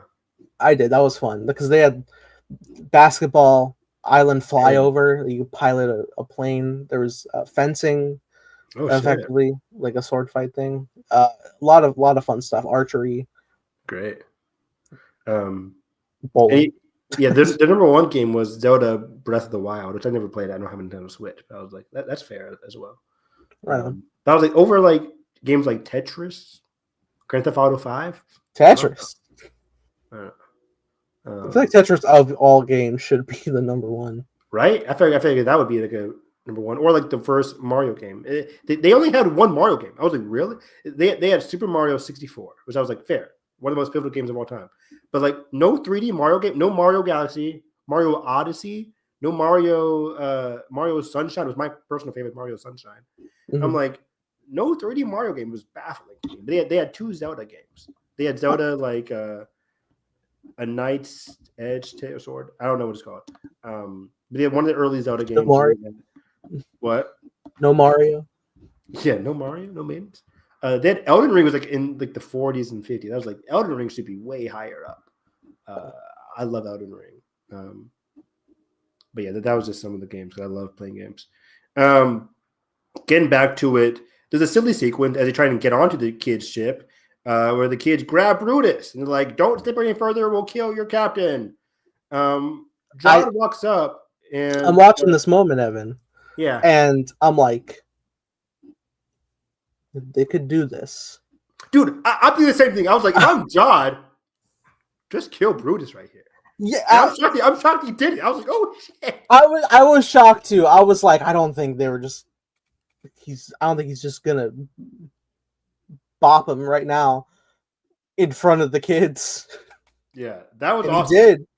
Because usually when I'm watching like a kid show, I'm like, just kill the guy. But I'm like, oh, it's a kid show. They're not gonna kill the guy. They did. And they did. I'm like, that's smart play. Kill off Brutus. Brutus is Jod's biggest adversary. He's never gonna follow you, Jod. If you really want control. He didn't really say anything either. He didn't like do a lead up of like last words or anything. He was just like, all right. Oh, bang. And did you see the way like they zoomed in like Brutus's eye a little bit? Like he was actually like scared. Like he didn't say anything, but you could just look at his eyes like he's like looking at Jod like, help, dude. He definitely did like a little like snarl, Yeah. Eternally pissed off creature. I was like, oh shit. And yeah, just killed Brutus. And that was when Jod really won the episode here. As he was like, okay, I won. Now the kids are back. He's like, you'll find kids on board, take control of the ship, and we'll make our way down to Aden. Like, this is when nefarious Jod locked in. I'm like, oh shit. Like, this is where Jod got really dark and very compelling and kind of cruel. as he ties up the kids, not ties them up, but just like we cut back to the kids and they're all just like at the table under lock and key with guns pointed at their face. Jod's pretty much uncontrolled, and he has his helmet back on. Did you like that as well? Yeah, this was an interesting change. Very taking control of that sense of that self-importance, I guess. We talked about this a lot when discussing the sequel trilogy. The aspect of like, we can do a whole 2-hour podcast about masks, but Kylo Ren putting on the mask back in Rise of Skywalker. Why does he do that? Why does he put the mask back on?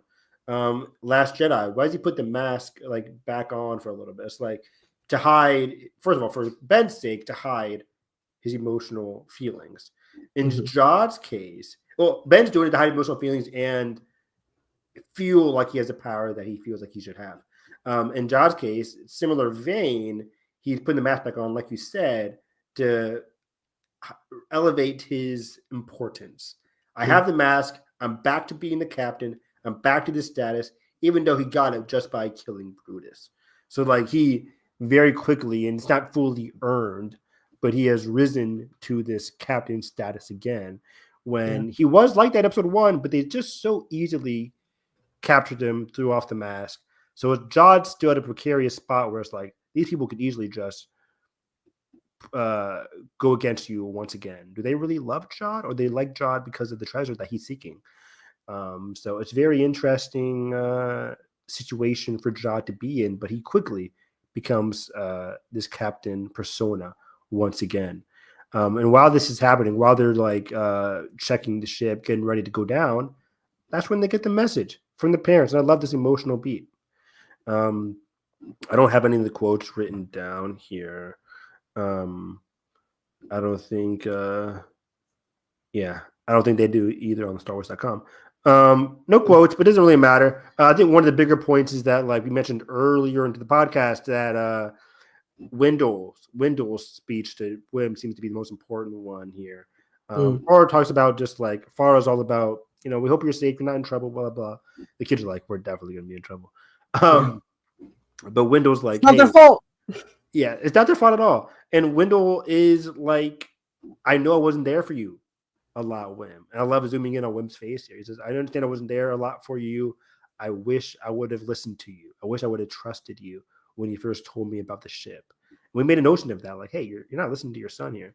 And I like this a lot. And Wim really was moved by the speech from his father, who he initially thought was not listening to him or just not being present with Wim during his talks about dreams or whatever. It was all about like assessment, work.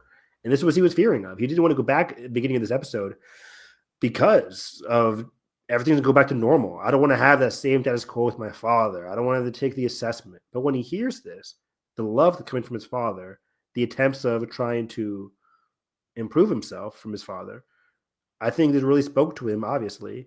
Because Wim goes on a free, like, he goes, he crashes out, as the kids say in my school. And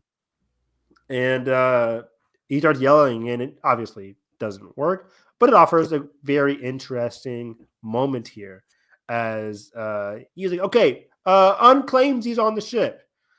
And John's like, what the fuck? And Fern's like, yeah. He's like, bitch this. And Fern's like, yes, part of the pirate code is that we can claim unclaimsies on your claim. So this was funny because Jod effectively said, because 33 confirmed, like, you can only have claim of one ship. Yeah. And so Jod went to lay claim to the kid's ship, right? He puts his arm over their mouth too. Yeah. So to that point, I was like, okay, then we lay claim to your frigate with your crew, bitch. Right? Like, which is on your ship. They didn't do that. But do that, yeah. On claimsies, it was like, that's not how that works. And 33's like, close enough. Yeah, it doesn't matter. Which I love. Pirate code has always been throughout the series. So like whatever. It's like, oh, that's a code. It's like, okay, sure, we'll just do it. the pirate code is so flimsy. It depends on the beholder. And for 33, is like, I don't care. I think this is a very smart character moment for 33, where it's like, obviously, he's come to really appreciate and like these kids. Kind of like the Jod, where we thought Jod was going to turn good. 33 has consistently been there for the kids. And he's like, I don't care. He shouldn't be listening to the kid in terms of pirate codes, but he doesn't care. Just punches Jod. And Jod goes down like a knapsack. It was hilarious. He just, boom. It was great. And they escape. And they go on the ship, and they make it home scot-free, right? No danger, right? But awesome sequence, some cool special effects here. ILM doing their shit as they go into the ship's atmosphere, lightning striking the other ships. Like, hey, get back here, blown up, and they're just like, oh shit, like things getting crazy here. But nobody's really firing on the Onyx Cinder, and that is because it's revealed the Onyx Cinder was initially disguised as a pirate ship, and it was initially from Atten, which I love that reveal. Like, this is Atten's actual ship, and that's why it didn't have any. It wasn't targeted at all by the defensive grid. So very cool reveal with the 11th hour that I really liked. It also revealed at the moment that John stowed away. How'd he get in there? Jedi shit, baby. I think he was already there. We knocked him out. No, they knocked him out, and they like I thought they like pulled him out and just left, because he woke up and he was on like in the hangar or whatever. Yeah, that's where we knocked him out. Exactly. So no, I mean, we knocked him out on the ship, just outside of the. I'm pretty sure he was on the hangar. I just watched this episode. Okay, I believe. I watched it 2 days ago too. I believe, but yeah, he makes it back on the ship, or he's already on the ship. Evan, this scene is mean. Jod? Yeah, it's a mean-spirited scene for Jod. Very crazy. He ignites the lightsaber. I'm like, oh shit. Just waving around, he's just berating them like, you fucking stupid piece of shit. Yeah, and they start to cry a little bit, get teary-eyed. I'm like, oh man, like, just imagine you're like 9-10 years old, and you just like have a lightsaber in your face. He's like, you're gonna take me down to this planet. You're so close to getting home, but this guy you trusted is shoving a lightsaber up your face. And it's like, oh shit. Like, it's just a very frightful scene.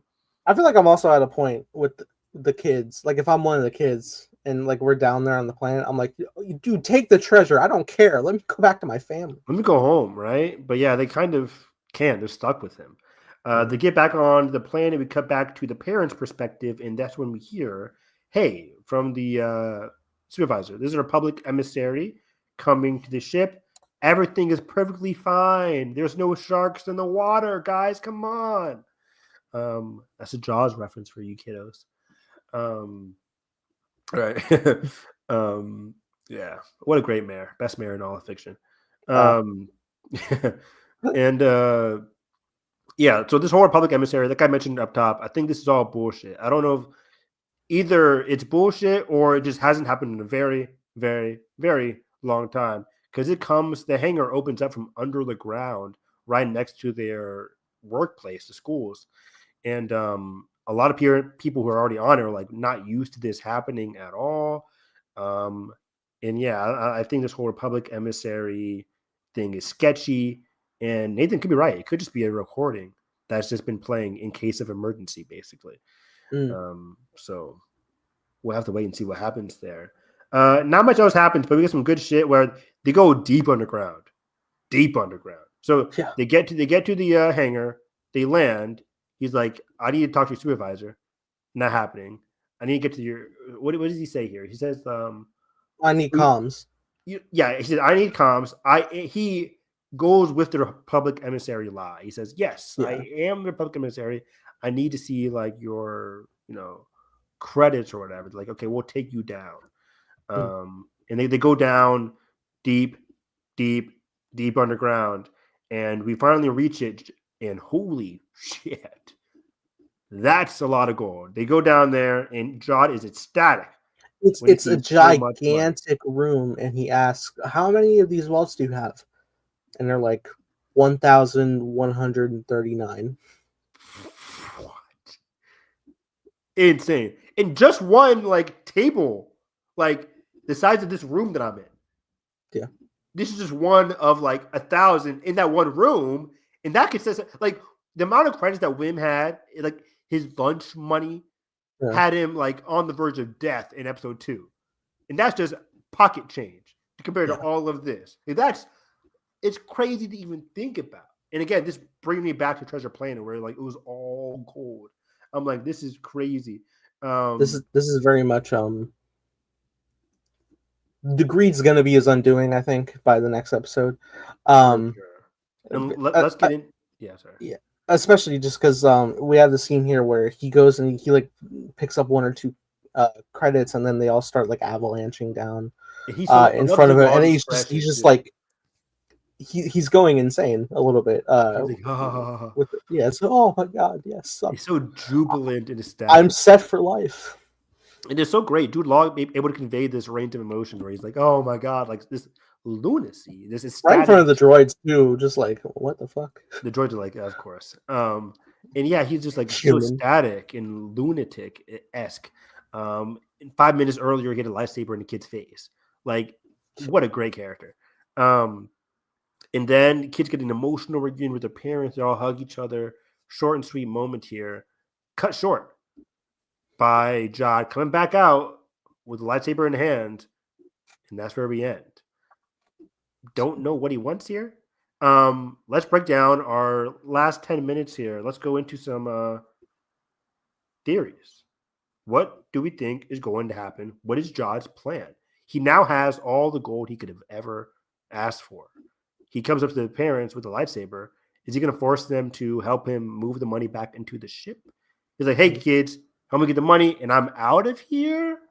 Does he want to stay there? Like, he can't stay there, no. But is he going to – does he want his pirates to come down? That could be a big cause of strife where it's like, is he so now focused on, like, I found all this gold for myself? Is he going to remember to, hey, beam your friends, beam your crew down kind of thing? Like, it's your crew. They're just hanging in there. They're like, Jod, and they can't communicate with him because the communication's down. So it's like, is he going to remember to do that? And if he doesn't, are they going to come down there? Well, they can't come down there themselves because it's blocked. I don't know what's going to happen. Yeah, I don't think they can make it down. However, I don't think Jod is going to be selfish with the treasure because in the sense of like there really is just an abhorrent amount that it's just like it. Even if they all like take a share, it doesn't really matter because like 1,100 volts of equal gold here. Yeah, and this is a question I have now. Now that I'm kind of locked into Jod, pretty much subverting our expectations, being bad. Will he die in this series? Is there a shot the supervisor comes in and he's outnumbered? Jod is. The robots could just pull out stun, set to kill, right? What's stopping the droids from going from stun to kill? And they could just shoot Jod. Supervisor's like, okay, back to work, guys. We're done. Jod's dead. End of story. Like, what's stopping that from happening? Empathy, I don't know. Like, I think Jod could die in this finale. Do I think it's happening? I don't think it's happening, but it's possible. No, I think Jod's going to be taken prisoner. Oh. And I think that'll be of one of two ways. I think if we maintain the hidden nature of At-Aten, then another question. Then Jod is going to be prisoner on At-Aten. If we don't and the secret gets out, then I think we send a transmission of help to the Republic of today, and then Jod will be in their custody. So interesting. And then he'll be in the Filoni movie. I wonder if I can pull up the image again of the kids with the behind the scenes image of the kids with their parents and like looking up. They're like on the supervisor tower. I think that still is going to happen. Like we saw that image of like the supervisor tower, and I think we'll eventually see that. Let me see if I can find it. There we go. Found it. That was quick. Let me share screen. Bop bop ba doo bop bop bam boo. Share. Okay. So this was a behind the scenes thing from like episode or from week 1 of the show. And we see Wim, Farah, Fern, Wendell in like the supervisor's room, because it's very similar to the room we saw in episode 4 when they went to Yeah, the observation pillars. tower with all the pillars, and of course you can see the volume tech above them. I love watching like behind the scenes stuff, because things that look so tall in the show or movies is like half the size, and everything else is CGI in real life. But yeah, they're all overlooking something, kind of like Alphaba and Glinda looking at like Wizard of Oz here. Yeah. So it's like we're going to get some kind of supervisor thing, and either the supervisor could be Plagueis. the Plagueis, number 1, easily. No, I'm kidding.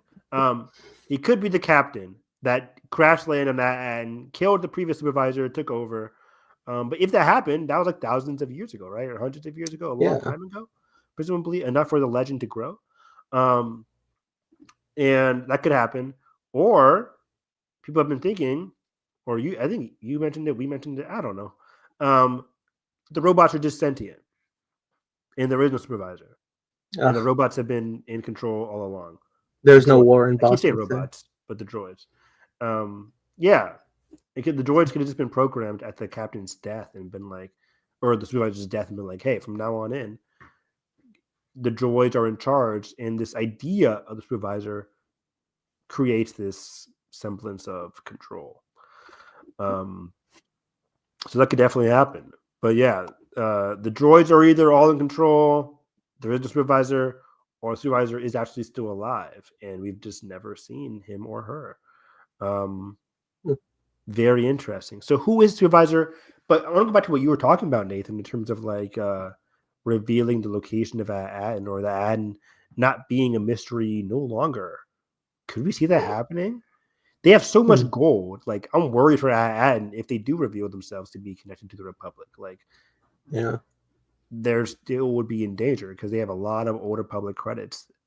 And if that gets out, what's stopping these pirates from that's above them from entering the atmosphere and telling other pirates? And then the planet's just in constant attack mode and defensive mode because pirates now know about them, and that end is revealed. Like, it's no longer secret. It's like the defensive grid is down. Like, what's going to happen here? It's hard to come up with any theories, but my main theory is we will learn who the supervisor is. We will learn. Are we ever going to learn the connection between like the other planets of the Old Republic and how they got destroyed or taken down or found or whatever? Probably not. Probably not super detailed in this moment. Yeah, not necessary. But yeah, in this moment, we got to figure out who the supervisor is. If they're an actual character played by a famous actor or actress, so that'd be fun. And then will Aden be revealed? And how will the kids like? What will they do? How will they learn from this? Are we going to just go back to the status quo like Wim is fearing? I'm not really sure. It's kind of hard to come up with any solid theories here. It's a mystery. It's just they've done a very good job at keeping the mystery. They've done a great job seeding the mystery throughout this entire series, keeping it nice and tight and not boring, consistently engaging. I've had a fun time. With this show, and I'm not sure where we can go. Again, my main theory is like, okay, we're going to get the supervisor revealed. Jod's going to get captured, not killed. The kids may even defend him, be like, hey, don't kill him, maybe. And we could get a connection to other planets or other, I don't know. But this show has all been about like treasure, seeking treasure. The kids don't really seem to care about that anymore. They care about getting home.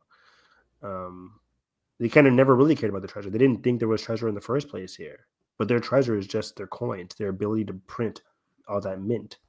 Yeah. So we'll have to wait and see. But it was a great breakdown going over all this with you. Do you have anything else to say here, Nathan? Not at the moment. I'm just excited to see how we conclude the story, how we get away from Jod, how the kids move forward in this life, knowing that there's a greater universe out there. Yeah, and I'm very curious to see where this show lands for me after we get to the finale. So far, again, I've loved the show a lot. Or not loved, I like the show a lot, and it's been very enjoyable. I've never been bored. Um, there's a number of rumors written down in my news segment of my show notes here about like Filoni, a rumor Filoni will feature some Skeleton Crew characters, an update on Sean Levy's film that happened a couple weeks ago, and then Old Republic TV show rumor. James Mangold, director of A Complete Unknown, has some comments about his movie. But we'll talk about all that next week when there's not as much to talk about. We'll just have the finale and some news. Also, 2025, I want to rewatch some Andor episodes. I talked about this off air, but I want to talk about some Andor rewatches with you as we lead into the Andor season 2, which is officially coming in April, right? Andor season 2. Knowing the set arcs of Andor, we might as well just watch the season. That's what I said. Yeah.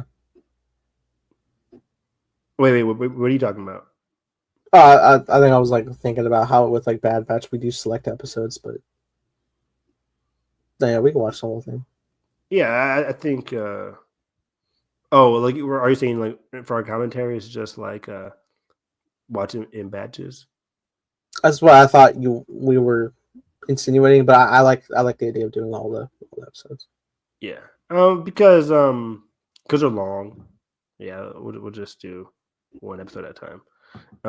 It's all good. I forgot. So it's coming out April 22nd. We just got revealed that Last of Us is also coming out in April. So we're gonna have Last of Us and Andor at the same time for our television. Oh, that's gonna be lit. That's 2 different pods. Damn it.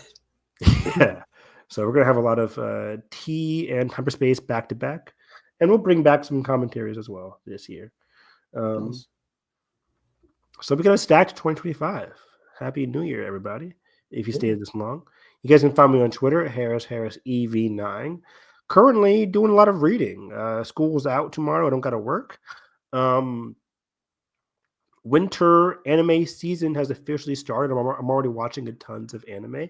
A big romance anime aired yesterday called Honey Lemon Soda.